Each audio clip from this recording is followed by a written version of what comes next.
চাই, সেটা আফগানিস্তানের একদম লাস্ট প্রশ্ন। আফগানিস্তানের ডাগ আউটে আপনি কাদের দেখেছেন কোচিং প্যানেলের বা সাপোর্ট স্টাফের?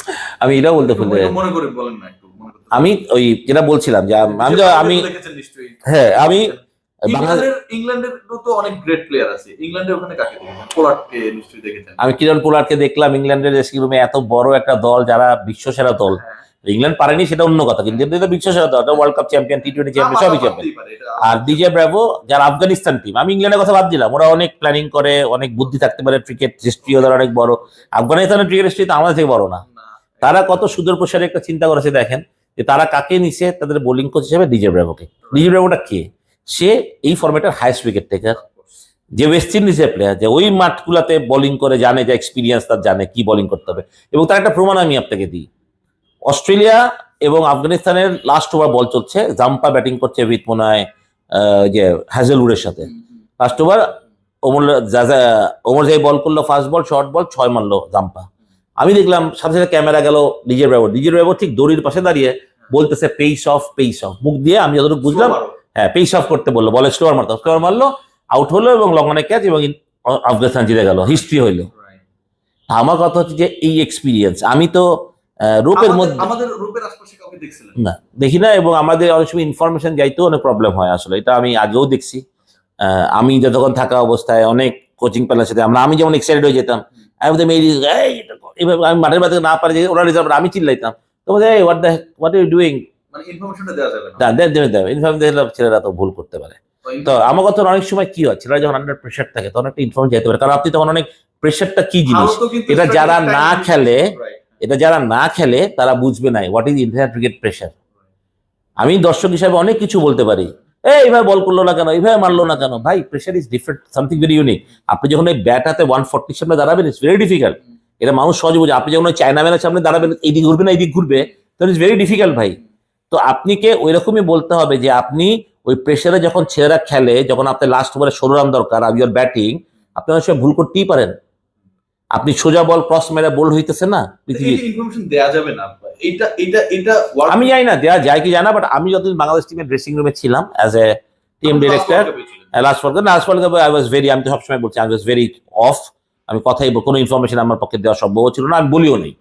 বাট আর আগের ম্যাচগুলো আমি বলি, যেন রাসেল ডোমিঙ্গো ছিল তার সবেও আমি কথা বলছি। আমার খুব স্পষ্ট মনে আছে শ্রীলঙ্কার একটা ম্যাচে, টেস্ট ম্যাচে ইন ক্যান্ডি, আমরা উইকেট পড়তেছিল না, খুব গরম, লাঞ্চের আগে, তখন খালি আমি একটা ওভার, লাঞ্চের আগের একটা ওভার খালি তাসকিন বোলিং করতেছিল, আমি তাসকিন হ্যাঁ রাউন্ড দ্য উইকেট আয়, একটা কথাই বলছি ভাই, যে রাউন্ড দ্য উইকেট থেকে এই আমাকে কোচরা বলতেছে নো মেসেজ, আমি কেন, I didn't say anything, I just ask him to bowl one over round the wicket, test match you can do whatever, but the wicket যেহেতু বলতেছে না, আমার একটা ওভার ট্রাই করতে প্রবলেম কি রাউন্ড দ্য উইকেট থেকে? আমাদের স্কিলটা সমস্যা কিনা, মানে সব দিক থেকেই আমাদের লোকাল কোচরা হচ্ছে প্রমোটেড হয় না, মানে প্রশ্নটা খুব আমার মানে বর্ণবৈদ্বেষিকমূলক হয়ে যেতে পারে, কিন্তু লোকাল কোচটা প্রমোটেড হয় না, যারা লোকালি কাজ করে ধরেন কোনোভাবে টিমের সাথে ইনভলভ, তাদের মেসেজ দেওয়াটাও হচ্ছে অনেক ক্ষেত্রে অনেকে নিতে পারে না, আমাদের স্কিলটা অনেক ক্ষেত্রে খুব বেশি ইস্যু হয়ে যায়।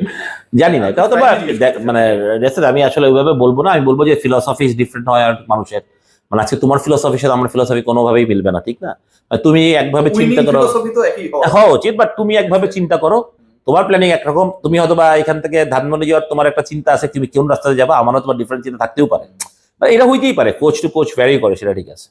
এখন আসছে ফরেন কোচ আর বাঙালি কোচের মধ্যে, আমরা যেটা সবসময় বলি, কথা বলি, আমার কথা হলো যে বাংলাদেশ ক্রিকেটের কোচদের মধ্যে ভালো কোচ বলতে গেলে সালাউদ্দিন, ফাহিম ভাই। আচ্ছা, আমি কোচিং করাচ্ছি অনেকদিন ধরে, আমি লেভেল 3 করেছি 2006 সালে, মানে আমার আজকে কোচিং এক্সপিরিয়েন্স হয়ে গেছে প্রায় 28 বছর, মানে কি বলি, মানে সরি 4 আর 14 18 বছর, প্লাস আমি 2006 যখন আমি খেলা ছাড়ার আগে থেকে কিন্তু আমি টুকটাক কোচিং করি, এবার আমি ধরলাম আমি অফিসিয়ালি আমি 18 বছর ধরে কোচিং করাইছি। তো মানে সালাউদ্দিনও তার কাছে করাচ্ছে, ফাহিম ভাই তো আমাদের গুরুই ছিলেন, কোচই ছিলেন, সারোয়ার ইমরান ভাই ছিলেন, সারোয়ার ইমরান ভাই। তো আমি বলতেছি যে কোথায় প্রবলেম, আমরা ইংলিশ পারি না ঠিক মতো বলতে, মানে আমি যখন কনভারসেশন করবো একটা কারোর সাথে, আমি তো ফ্লুয়েন্ট, আজকে যারা বাংলাদেশে যারা ইংলিশ কোচ আসে তারা যত ফ্লুয়েন্ট ইংলিশ বলবে বা বুঝবে, আমি হয়তো ভালো বুঝিও না, বলতে পারি না, কিন্তু আমি তো ইংল্যান্ড টিমের কোচিং করাবো না, আমি বাংলাদেশ টিমের কোচিং করাবো যারা বাংলা শুনে অভ্যস্ত, যারাকে আমরা জানি কি ফিলোসফি। যদি আমরা ইন্ডিয়াকে দেখি, রাহুল দ্রাবিড়ের কথা যদি বলি, আমি রোহিত শর্মার ইন্টারভিউ শুনতেছিলাম, খেলা শেষে প্রেস কনফারেন্স শুনতেছিলাম, ইউ আর সেইং যারা এই ট্রফি রাহুল ভাইয়ের জন্য, মানে কত বড় কথা বলছে বিরাটকে নিয়ে, সে এত বিরাটের রিটায়ারমেন্ট এত বলছে যে এরকম হাই নোটে সে শেষ করলো তার ক্যারিয়ার, মানে নাথিং লাইক ইট, মানে is the champion player international লেভেলে, ডেফিনেটলি উই অল এগ্রি না। এবং রাহুল দ্রাবিড়ের সমস্যা একটা কথাই বলছে যে আমি প্রথমে খুব চিন্তিত ছিলাম যে রাহুল ভাই কিভাবে এই গ্রুপ অফ প্লেয়ারকে ম্যানেজ করবে, মানে একটা ইয়াং গ্রুপ অফ, মানে নতুন একটা পিরা, নতুন একটা যুগ, নতুন এরার প্লেয়াররা। বাট রাহুল ভাই ওয়াজ ভেরি ট্যাক্টফুলি ম্যানেজ করছেন। এবং আমি খালি রাহুল ভাইকে একটাই জিনিসই দেখছি, যেটা আমি যতটুকু শুনলাম, যতটুকু আমি বুঝলাম আর কি, ইংলিশ তো বুঝি না ভালো, তো আমি যেটা বুঝলাম উনি বলেছেন যে রাহুল দ্রাবিড় প্লেয়ারদেরকে বুঝতে চেষ্টা করেছে, কে কি লাগবে, কে কি চায়, এবং সেটাই উনি চেষ্টা করছেন করতে। এবং আমরা যখন স্কোয়াড চলে যাই ইন্ডিয়া ছেড়ে বিদেশে খেলতে, তারপরে উনি বাকি যারা ছেলে আছে তাদেরকে ফোন করে, যারা স্কোয়াডে প্রবাবল আসতে পারে বা বলে তুমি নেক্সট সিরিজে থাকতে পারো, বাট তোমাকে আমি এখনই বলতেছি না তুমি থাকবা, বাট উনি বলতে তুমি যদি নেক্সট ইন্ডিয়া টিমে ঢুকো তোমার রোল হবে এইটা, you prepare for your role. এবং প্রত্যেকটা ছেলেকে উনি ক্লিয়ার করছেন তার রোল কি, এবং এই যে understanding with the players and the coach, কেন হয়েছে, ভাষার কোনো সমস্যা নাই, একদম। মনের কথা মন থেকে খুইলা কথা বলতে পারে,